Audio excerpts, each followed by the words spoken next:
Rhodopsis and the Rose-Red Slippers. Long, long ago, when pharaohs were still the kings of Egypt, there lived a beautiful young girl named Rhodopsis. She had been born in a far-off land and brought to Egypt by pirates. Now she worked as a servant for a wealthy merchant. The merchant was a good man, but he was old and spent much of the day sleeping. And while he slept, his other servants taunted Rhodopsis. She looked very different from them, and they hated her for it. They would pull her soft, fair hair and send her out to work in the midday sun until the heat made her pale face blush a rosy red. They would laugh and toss their dark braids, turn up their dusky faces scornfully, and call her Rosy Cheeks. But the merchant treated Rhodopsis with kindness. He loved her unusual looks and the stories she could tell, fascinating tales of animals and birds and people from her homeland. Often he gave her gifts, a dish of sweet, sticky dates, or a string of turquoise beads. Once, observing how her feet were too small for the rough straw sandals she wore, he brought her a pair of slippers made of soft rose-red leather, decorated with delicate golden patterns. "Oh, thank you!" cried Rhodopsis, trying one on her tiny foot. It was just the right size. The other servants watched jealously. "Why should she get fancy shoes?" sneered one. "They look ridiculous," jeered another. "Far too fine for a servant girl. We'd better make sure she doesn't forget her place." As soon as the merchant fell asleep, they sent Rhodopsis down to the river with a big basket of dirty linen. "Make sure you wash it well and rinse it 3 times, they snapped. Rhodopsis set off obediently, lugging the heavy basket. The sun blazed down, making her cheeks flush as she followed the dusty track. It wound past rustling palm trees, down through lush green fields to the river.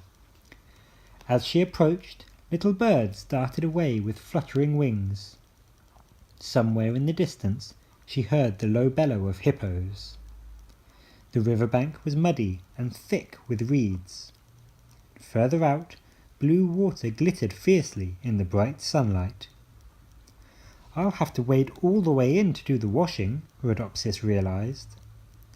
She took off her slippers and left them on a rock, and then stepped into the water. It felt deliciously cool. Suddenly, a dark shadow skimmed across the water.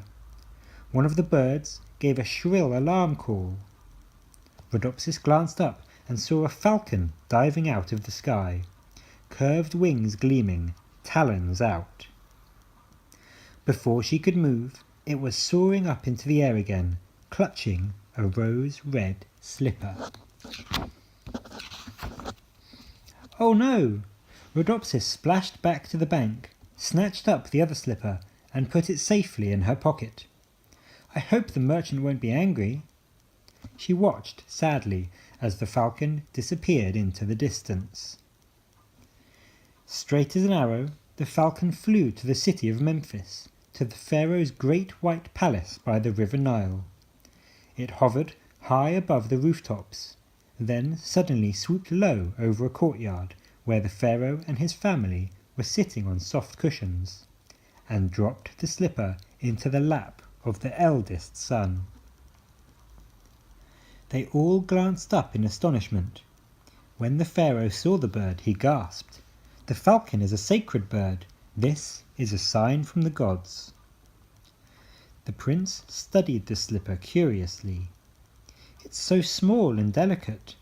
I don't know who it belongs to, but I must find her."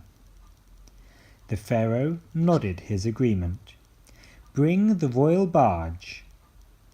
So the prince set sail in a canopied barge, following the broad blue Nile, past fragrant lotus blossoms and waving reeds.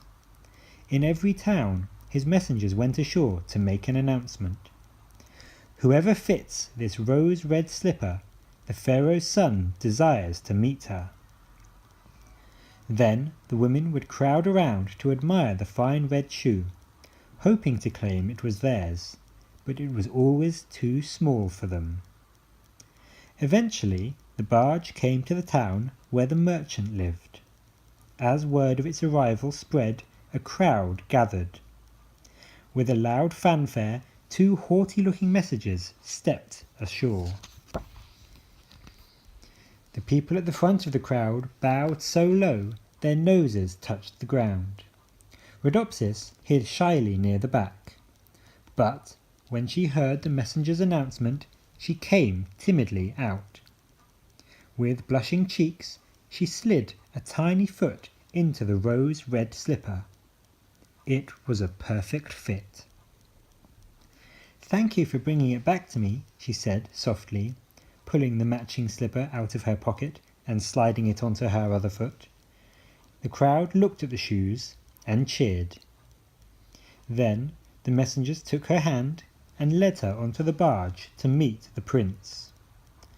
As soon as he saw her, he knew she was the one for him. "The gods themselves have brought us together," he told her humbly.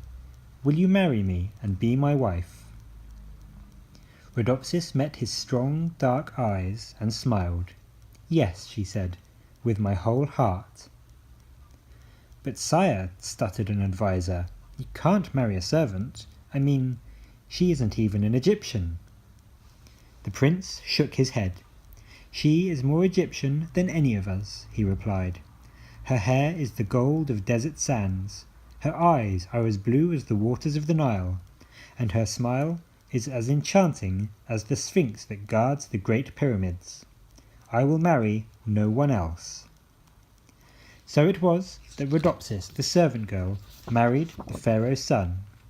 In time they became the king and queen of Egypt, and ruled wisely and well until the end of their days.